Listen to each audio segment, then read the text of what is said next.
Jai Hind. Today's lecture we will study Johnson counter. Johnson counter is also known as twisted ring counter, Morvis counter, creeping counter, walking counter or switch tail counter. Johnson counter is a synchronous counter. In the case of synchronous counter, at a same time you have to apply the clock in all flip-flop. The output of Johnson counter is symmetric. This is a block diagram of Johnson counter. You have to design 4-bit Johnson counter. You will use 4D flip-flop. First flip flop की output को as a input second flip flop में apply करेंगे, second flip flop की output को as a input third flip flop में apply करेंगे, इसी तरह से थर्ड फ्लिप फ्लॉप की आउटपुट को as a input fourth flip flop में अप्लाई करेंगे. Johnson counter is a synchronous counter. At a same time सभी फ्लिप फ्लॉप में सेम क्लॉक अप्लाई करेंगे. जॉनसन काउंटर के केस में जो लास्ट फ्लिप फ्लॉप की कॉम्प्लीमेंट आउटपुट होती है उसको as a feedback first flip flop की इनपुट में अप्लाई करते हैं. Johnson counter is much similar to ring counter. Ring counter के केस में Q0 की आउटपुट को as a feedback first flip flop में अप्लाई करते थे. जॉनसन के केस में हम कॉम्प्लीमेंट आउटपुट को फर्स्ट फ्लिप फ्लॉप की इनपुट में अप्लाई करते हैं. That is the reason Johnson counter is also known as twisted ring counter. Johnson counter के केस में ये जो लेफ्ट मोस्ट फ्लिप फ्लॉप होता है इसकी आउटपुट Q3 को हम MSB से रिप्रेजेंट करते हैं, मोस्ट सिग्निफिकेंट बिट. इसी तरह से लास्ट फ्लिप फ्लॉप की आउटपुट को LSB से रिप्रेजेंट करते हैं. तो this is A truth table. Q3 is a most significant bit, Q3, Q2, Q1, Q0 is a least significant bit. अब क्लास इसकी वर्किंग देखते हैं. इनिशियली सारे की सारी फ्लिप फ्लॉप की आउटपुट को हमने जीरो करना होता है. फ्लिप फ्लॉप की आउटपुट्स को हमने रीसेट करना होता है. फ्लिप फ्लॉप की आउटपुट को हम रीसेट कैसे कर सकते हैं? By using clear inputs we can force the output of all flip flop to zero. तो दिस इज ओवरराइडिंग इनपुट्स. जैसे ही ओवरराइडिंग इनपुट्स में लॉजिक जीरो अप्लाई करेंगे सभी फ्लिप फ्लॉप की क्लियर इनपुट्स में लॉजिक जीरो अप्लाई होगा. अब क्लास ये जो बबल हैं ये बबल क्या बताएंगे? यहाँ पर जो क्लियर इनपुट यूज हो रहा है it is a active low input signal. जैसे ही सभी फ्लिप फ्लॉप की क्लियर में लॉजिक जीरो अप्लाई होगा उसी टाइम पे सभी फ्लिप फ्लॉप की आउटपुट जीरो हो जाएगी. उसके बाद ओवरराइडिंग इनपुट की वैल्यू हम 1 कर देंगे. जैसे ही क्लियर में लॉजिक 1 अप्लाई होगा फ्लिप फ्लॉप की वर्किंग में कोई चेंज नहीं आएगा. फ्लिप फ्लॉप की output according to input depend करेगी. इनिशियली सभी फ्लिप फ्लॉप की आउटपुट को हमने जीरो किया है. और ये जीरो कैसे किया है? क्लियर इनपुट्स में हम लॉजिक जीरो अप्लाई करेंगे. उस टाइम पे क्लॉक की कुछ भी वैल्यू हो सकती है, आइदर लो आइदर हाई. मैं इसको डोंट केयर से रिप्रेजेंट कर रहा हूं. एट ए सेम टाइम सभी फ्लिप फ्लॉप में क्लॉक अप्लाई करेंगे. This is a clock pulse. This is a example of positive edge triggering. Positive edge triggering में क्या होगा? There is change in the output of flip flop from present state to next state according to present inputs. D flip flop के case में जो हम input apply करते हैं वही हमें आउटपुट में मिलता है. फॉर एग्जांपल जैसे ही सभी फ्लिप फ्लॉप में at a same time first positive edge triggering apply करते हैं, this is a notation of positive edge triggering. और बाय रेफरेंस इसको मैं first positive edge triggering assume कर रहा हूं. सभी फ्लिप फ्लॉप की ट्रिगरिंग होगी. अब फ्लिप फ्लॉप की आउटपुट अकॉर्डिंग टू इनपुट्स मिलेगी. लास्ट फ्लिप फ्लॉप की आउटपुट है zero. By default output Q0 के अक्रॉस लेते हैं. This is a complement output. तो कॉम्प्लीमेंट आउटपुट क्या होगी? 1. अब ये जो 1 है एज ए फीडबैक इनपुट में अप्लाई होगा. अब क्लास फर्स्ट फ्लिप फ्लॉप के लिए प्रेजेंट इनपुट है 0. तो आउटपुट या फिर नेक्स्ट स्टेट क्या मिलेगी? 1. इसी तरह से ये जो 0 है सेकंड फ्लिप फ्लॉप के लिए प्रेजेंट इनपुट रही होगी. तो सिंपली आउटपुट या नेक्स्ट स्टेट क्या मिलेगा? 0. In same way third flip flop के लिए प्रेजेंट इनपुट 0 है तो नेक्स्ट स्टेट क्या मिलेगी? 0. इसी तरह से लास्ट फ्लिप फ्लॉप के लिए प्रेजेंट इनपुट 0 है तो आउटपुट क्या मिलेगी? 0। तो simply Q3 1, Q2 0, Q1 0, Q0 0। अब जैसे ही सारी फ्लिप फ्लॉप की क्लॉक में ये ड्यूरेशन अप्लाई होगी, उस टाइम पे सारे के सारे flip flop cut off mode में चले जाएंगे। कट ऑफ मोड में क्या होगा? अब जो फ्लिप फ्लॉप की आउटपुट है वो प्रीवियस आउटपुट के इक्वल रहेगी। ये जो आउटपुट है 100 ये स्टोर हो जाएगी, इसमें कोई चेंज नहीं होगा। कितने ड्यूरेशन के लिए चेंज नहीं होगा? इस ड्यूरेशन के लिए चेंज नहीं होगा। इस ड्यूरेशन में अगर इनपुट में चेंज होता है तो भी आउटपुट में कोई चेंज नहीं होगा, ये आउटपुट स्टोर हो जाएगी। अगेन जैसे ही next positive edge triggering apply करेंगे, that is this one, again triggering होगी। ट्रिगरिंग में क्या होगा? फर्स्ट फ्लिप फ्लॉप की प्रेजेंट इनपुट है 1, तो नेक्स्ट स्टेट मिलेगी 1। इसी तरह से सेकंड फ्लिप फ्लॉप के लिए प्रेजेंट इनपुट 1 है तो next state 1। Third flip flop के लिए प्रेजेंट इनपुट 0, तो next state 0। Fourth flip flop के लिए प्रेजेंट इनपुट 0, नेक्स्ट स्टेट 0। तो simply Q3 1, Q2 1, Q1 0, Q0 0, यहां से लेके यहां तक। अब ये जो आउटपुट्स मिल रही हैं ये स्टोर हो जाएंगी, इसमें कोई चेंज नहीं होगा। फिर जैसे next positive edge triggering apply करते हैं, अगेन ट्रिगरिंग होगी। अब क्या होगा क्लास? लास्ट फ्लिप फ्लॉप की आउटपुट है 0, तो कॉम्प्लीमेंट आउटपुट क्या होगी? 1। यही 1 एज ए फीडबैक इनपुट में अप्लाई होगा। तो फर्स्ट फ्लिप फ्लॉप की जो प्रेजेंट इनपुट है वो 1 है, तो नेक्स्ट स्टेट मिलेगी 1। इसी तरह से सेकंड फ्लिप फ्लॉप के लिए प्रेजेंट इनपुट है 1, तो आउटपुट मिलेगी 1। थर्ड फ्लिप फ्लॉप के लिए प्रेजेंट इनपुट 1 है, आउटपुट मिलेगी 1। फोर्थ फ्लिप फ्लॉप के लिए प्रेजेंट इनपुट 0 है, नेक्स्ट स्टेट मिलेगी 0। Q3 1, Q2 1, Q1 1, Q0 0। फिर जैसे ही next positive edge triggering apply करेंगे, अगेन लास्ट फ्लिप फ्लॉप की आउटपुट है 0, कॉम्प्लीमेंट आउटपुट होगी 1। ये 1 एज ए फीडबैक इनपुट में अप्लाई होगा। फर्स्ट फ्लिप फ्लॉप के लिए प्रेजेंट इनपुट 1 है, नेक्स्ट स्टेट मिलेगी 1। सेकंड फ्लिप फ्लॉप के लिए प्रेजेंट इनपुट 1 है, नेक्स्ट स्टेट मिलेगी 1। थर्ड फ्लिप फ्लॉप के लिए प्रेजेंट इनपुट 1 है, नेक्स्ट स्टेट मिलेगी 1। अगेन लास्ट फ्लिप फ्लॉप के लिए प्रेजेंट इनपुट 1 है, तो नेक्स्ट स्टेट मिलेगी 1। अगेन 1 1 1 1। अब जैसे ही next positive edge triggering apply करेंगे, अब क्या होगा? अब क्लास लास्ट फ्लिप फ्लॉप की आउटपुट मिल रही है 1, कॉम्प्लीमेंट आउटपुट होगी 0। ये 0 एज ए फीडबैक इनपुट में अप्लाई करेंगे। प्रेजेंट इनपुट है 0, नेक्स्ट स्टेट मिलेगी 0। सेकंड फ्लिप फ्लॉप के लिए प्रेजेंट इनपुट है 1, नेक्स्ट स्टेट मिलेगी 1।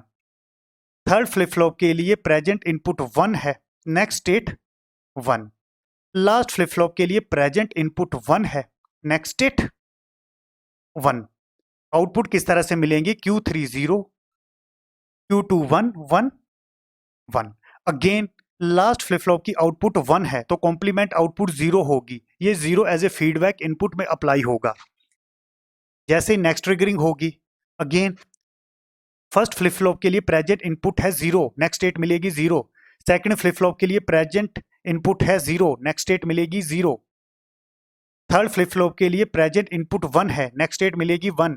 लास्ट फ्लिप फ्लॉप के लिए प्रेजेंट इनपुट 1 है, नेक्स्ट स्टेट मिलेगी 1। That is 0 0 1 1। Again last output 1 मिल रही है, कॉम्प्लीमेंट आउटपुट 0 होगी as a feedback first flip flop में अप्लाई किया है, तो फर्स्ट फ्लिप फ्लॉप की इनपुट होगी 0। इसी तरह से आगे आपने टेबल कंप्लीट करना है। This is A complete truth table. यहां पर जो टोटल आउटपुट्स मिल रही हैं वो मिल रही हैं 8। इसके आगे प्रोसेस रिपीट होगा। इनिशियली हमने प्रोसेस स्टार्ट कहां से किया था? 0 0 0। जैसे first positive edge triggering apply किया 1 0 0। जैसे 8th positive edge triggering apply किया, आउटपुट मिला 0 0 0। फिर जैसे 9th positive edge triggering apply करेंगे तो हमें क्या मिलेगा? 1 0 0। इसी तरह से प्रोसेस आगे रिपीट होता रहेगा। तो सिंपली जॉनसन काउंटर के केस में जो आउटपुट्स मिल रही हैं वो मिल रही हैं 8, तो Johnson counter is A mode 8 counter. इस केस में नंबर ऑफ फ्लिप फ्लॉप्स हम 4 यूज कर रहे थे, n इज इक्वल टू 4। जो यूनिक आउटपुट में स्टेट्स मिल रही थी, capital N is equal to 8। Here 8 is the mod of Johnson counter. अब इसको मैं समराइज कैसे कर सकता हूं? If you are using n flip flop, in that case total unique states are 2n. Counter is used to count number of clock pulses which you are applying. In this case, with the help of 4D flip-flop, you can count 2 into n clock pulses. पिछले lecture में हमने ring counter study किया था।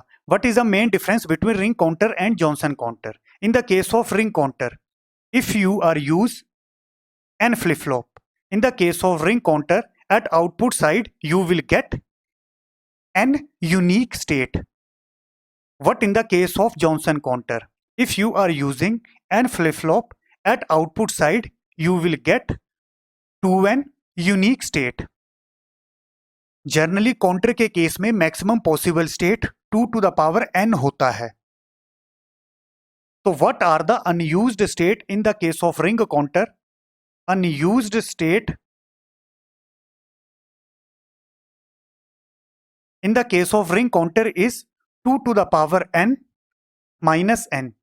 In same way, unused state in the case of Johnson counter is maximum possible states are 2 to the power n minus 2n.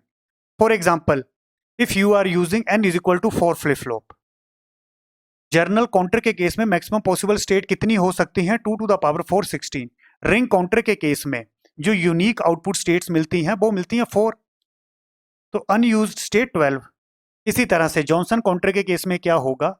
Maximum possible states are 14, output में जो unique states मिल रही हैं वो मिल रही हैं 8, तो unused state are 8। What is the meaning of used and unused states? Class generally अगर आप 4 फ्लिप फ्लॉप यूज कर रहे हो तो मैक्सिमम पॉसिबल स्टेट्स कितनी होंगी? 60। जॉनसन काउंटर के केस में जो आउटपुट में हमें यूनिक स्टेट्स मिल रही हैं वो हमें मिल रही हैं 8।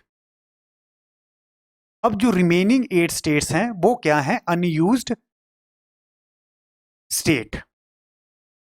Now I will discuss timing diagram. This is a clock pulse and this is a positive as triggering, low to high transition, low to high transition. This is a truth table. Q3, Q2, Q1, Q0 initial में 0 थे। Q3 को देखते हैं। 4 clock pulse के लिए जो Q3 है वो हाई रहेगा।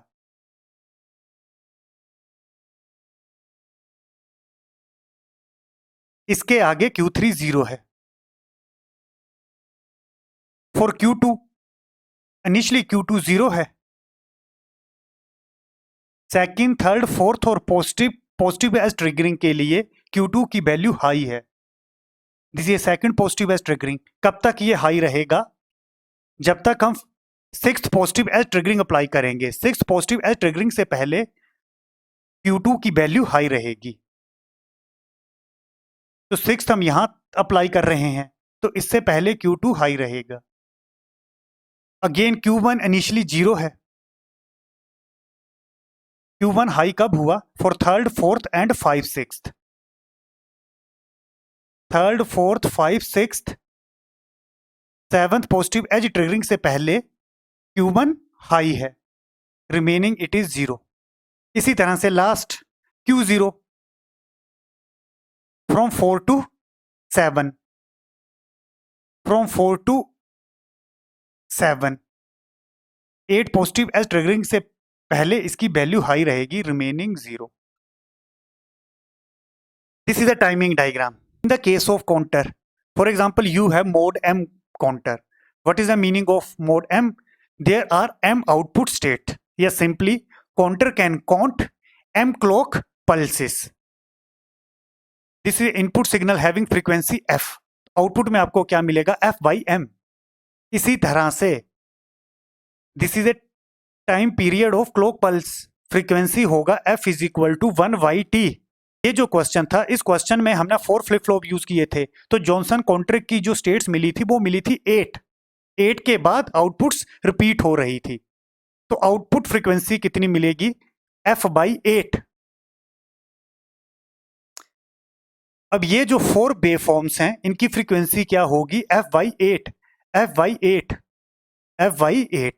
ये जो दो कंजक्टिव वेवफॉर्म्स हैं इन दो के बीच में फेज शिफ्ट होगा phi is equal to 360/n। n है number of flip flop which we are using, in this case we are using 4 flip flop, तो phase shift is 90। The conjunctive phase shift between two waveform is 90। इसी तरह से इन दो waveforms के बीच में phase shift 90 होगा। Now I will explain decoding concept. This is a truth table of 4-bit Johnson counter in which you are getting total 8 unique states. What is the main application of counter? Counter is used to calculate number of clock pulses applied. जो हम clock pulses apply करते हैं, कितनी clock pulse apply की, counter उसे count करता है। अब कौन सी clock pulse apply की है, that is 4th clock pulse apply की है या फिर अभी 6th क्लॉक पल्स अप्लाई की है, वो कैसे पता लगेगा, इसके लिए हम डिकोडिंग करेंगे। ये टोटल 8 कॉम्बिनेशन है, ये टोटल 8 आउटपुट्स हैं। अब ये जो 1 0 है इसी लोकेशन में, ये नीचे कहीं भी नहीं मिलेगा। इसी तरह से ये जो 1 0 है इन्हीं सेम लोकेशन में 8 आउटपुट्स में कहीं भी नहीं मिलेगा। इसी तरह से अगर मैं 0 1 की बात करता हूं, इन 8 आउटपुट्स में ये 0 1 सेम लोकेशन में कहीं नहीं मिलेगा। तो एक्चुअल में मैं कैसे लिखूंगा, जैसे 1 0 है तो कैसे लिखा है इसको, Q3 0 है Q2 बार, जैसे ये 1 0 है 1 Q1 0 है Q0 बार। इसी तरह के हमने सारे के सारे कॉम्बिनेशन लिख लिए हैं। अब क्लास होता क्या है, for example this is A block diagram of 4-bit Johnson counter. For example 8th clock pulse apply की है, काउंटर को कैसे पता लगेगा कि 8th क्लॉक पल्स अप्लाई किया है, तो उस टाइम पे डिकोडिंग कोड क्या है, Q3 Q0 बार। अब क्या होगा, यहां पर इस तरह से कनेक्शन रखेंगे, Q3 को आउटपुट को लिया, नॉट गेट में अप्लाई किया, क्या बना Q3 बार। इसी तरह से Q0 बार, Q0 कहां पर मिलेगा, Q0 यहां पर है, आगे नॉट गेट यूज किया, Q0 बार आगे एंड गेट में अप्लाई किया। इसी तरह से यहां पर था Q3 बार, आप डायरेक्टली Q3 बार को यहां से भी ले सकते थे, तब नॉट गेट अप्लाई नहीं करना था। अब क्या होगा, एक्चुअल में जैसे ही 8th क्लॉक पल्स अप्लाई होगी तो आउटपुट क्या मिलेगी, 0 0 0, सेम 0 0 0 0। अब एक्चुअल में क्या होगा, कोड क्या है, Q3 डॉट Q2 बार, ये 0 है, आगे नॉट गेट है 1 होगा। इसी तरह से Q0 भी 0 है, सभी आउटपुट 0 मिल रही हैं, आगे नॉट गेट है तो 0 का क्या बनेगा 1, जैसे एंड गेट में अप्लाई होगा तो 1। अब ये किसको रिप्रेजेंट करेगा कि जो क्लॉक पल्स है वो 8th क्लॉक पल्स अप्लाई की है। अब क्लास इस एंड गेट की जो आउटपुट है वो केवल इसी आउटपुट कॉम्बिनेशन के लिए आउटपुट 1 देगी। इसी तरह से अब ये जो बाकी कॉम्बिनेशन है, इसी तरह से यहां पर एक्स्ट्रा गेट्स लगेंगे और जो क्लॉक अप्लाई की होगी कोरोस्पॉन्डिंग एंड गेट की आउटपुट 1 हो जाएगी। फॉर एग्जांपल अभी 4th क्लॉक पल्स अप्लाई की है, उस टाइम पे क्या है Q3 Q0, तो Q3 और Q0 के बीच में क्या कनेक्शन लगा होगा, एंड गेट। जब ये एक्टिव होगा तो ये हमें क्या बताएगा कि 4th क्लॉक अप्लाई की है। 4th क्लॉक के केस में आउटपुट क्या मिलेगी, 1 1 1, सभी की आउटपुट क्या होगी 1 1 1। अब आप देख सकते हो Q3 1 Q0 1, आउटपुट क्या मिलेगी 1। तो जैसे इस गेट की आउटपुट 1 होगी तो ऑटोमेटिकली हमें पता लग जाएगा कौन सी क्लॉक अप्लाई की है, 4th। अब क्लास इस तरह से मिनिमाइजेशन क्यों किया है, यहां पर मैंने 2 वेरिएबल लिए हैं, इसी तरह से आप 4 वेरिएबल भी ले सकते थे। उस केस में कैसे लिखना था, Q3 Q2 बार Q1 बार Q0 बार। इस केस में डिसएडवांटेज क्या होनी थी, इस केस में प्रॉब्लम क्या होनी थी, 4 वेरिएबल के लिए 4 इनपुट एंड गेट बनाना था, इसके लिए कॉम्प्लेक्सिटी इंक्रीज होनी थी। तो इस केस में हमने 2 कोड के यूनिक कॉम्बिनेशन लिए जो रिपीट नहीं हो रहे हैं। अभी तक जो हमने काउंटर डिस्कस किए हैं, इसी तरह से डिकोडिंग कंसेप्ट सभी में लगता है। Same Johnson ring counter can be decoded using 2 input AND gate और नॉर गेट। जैसे यहां पर हमने 2 इनपुट एंड गेट यूज किया था। फॉर एग्जाम्पल हमने ये केस डिस्कस किया था Q3 Q0 bar. AND gate से कैसे डिकोड किया था? Q3 bar Q0 bar AND gate में अप्लाई किया, आउटपुट क्या मिला? Q3 बार डॉट Q0 बार। इसको कैसे लिख सकते हैं? इस तरह से लिख सकते हैं, and it is equivalent to NOR gate. NOR gate में कैसे होगा? Q3 Q0 को और गेट में अप्लाई करेंगे, फिर नॉट गेट में अप्लाई करेंगे, रिजल्टेंट ये मिलेगा। ये दोनों सेम है। तो Johnson ring counter can be decoded using 2 input AND gate और नॉर गेट। यहां पर हमने एंड गेट यूज किए थे, इसी तरह से नॉर गेट भी यूज कर सकते हैं। There is a drawback of Johnson counter. This is lockout में occur in Johnson counter. What is the meaning of lockout? Class इस केस में हमने 4 फ्लिप फ्लॉप यूज किए थे, तो आउटपुट में हमें कितनी स्टेट्स मिली थी? 8। These are the used state. अब क्लास अगर हम 4 फ्लिप फ्लॉप यूज करते हैं तो मैक्सिमम पॉसिबल स्टेट्स कितनी हो सकती हैं? 16। 2 to the power 4, 4 flip flop use कर रहे हैं, 16। अब यहां पर जो हमें स्टेट मिल रही हैं 8 मिल रही हैं। These are the used state. अब जो रिमेनिंग 8 स्टेट होंगी वो होंगी अनयूज्ड स्टेट। यहां पर हमें यूनिक 8 कॉम्बिनेशन मिल रहे हैं। अब जो रिमेनिंग 8 कॉम्बिनेशन होंगे दोज आर अनयूज्ड स्टेट।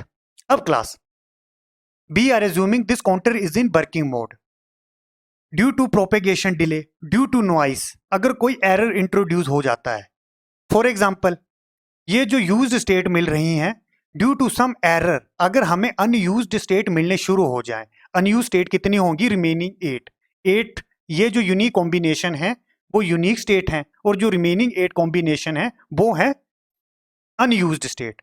अब ड्यू टू प्रोपेगेशन डिले या due to error unused state मिलना शुरू हो जाए, उस केस में क्या होगा?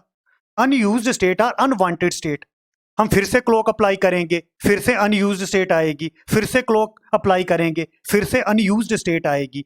तो इससे क्या होगा? काउंटर लगातार अनवांटेड स्टेट में चलता रहेगा। प्रोबेबिलिटी बहुत कम होगी कि अगर हम क्लॉक अप्लाई करें और काउंटर अगेन अनयूज्ड स्टेट से यूज्ड स्टेट में चला जाए, ये प्रोबेबिलिटी कम होगी। ज्यादातर केसेस में क्या होगा? अगर एक बार अनयूज्ड स्टेट में चला जाए और हम क्लॉक अप्लाई करेंगे तो वो लगातार अनयूज्ड स्टेट में घूमता रहेगा। प्रोबेबिलिटी कम होगी कि वो यूज्ड स्टेट में चला जाए। तो this is a call as lockout problem. अब इस लॉकआउट प्रॉब्लम को कैसे रिमूव किया जाता है? इसके लिए सर्किट में एक्सटर्नल गेट लगाए जाते हैं, उसको मैं यहां पर डिस्कस नहीं करूंगा।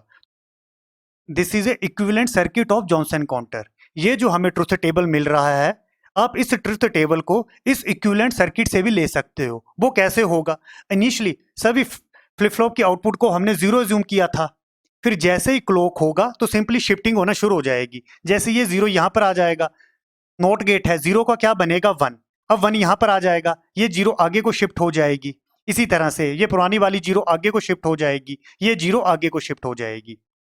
यही कॉम्बिनेशन हमें मिला था। अगेन जैसे नेक्स्ट क्लॉक अप्लाई करेंगे, ये 0 अगेन यहां पर नॉट गेट में अप्लाई होगी, तो यहां पर क्या मिलेगा? 1। अब यहां पर क्या मिलेगा? 1। ये 1 आगे को शिफ्ट हो जाएगा, ये जो पहले 0 था ये 0 यहां पर शिफ्ट हो जाएगा, और ये 0 यहां पर। सेम कॉम्बिनेशन हमें यहां पर मिला था। अगेन फिर हम शिफ्टिंग करते हैं, ये 0 किस में चेंज होगा? 1 में। ये 1 आगे को शिफ्ट होगा, ये 1 आगे को शिफ्ट होगा, ये 0 यहां पर। सेम यहां पर मिला था। अगेन फिर आगे शिफ्टिंग करते हैं, ये 0 1 में चेंज होगा ड्यू टू नॉट गेट, 1 आगे को शिफ्ट होगा, 1 आगे को, 1 आगे को। सेम कॉम्बिनेशन हमें यहां पर मिल रहा था। तो simply this is A equivalent circuit for Johnson counter. जो न्यूमेरिकल होते हैं वो इस सर्किट से सोल्व होते हैं।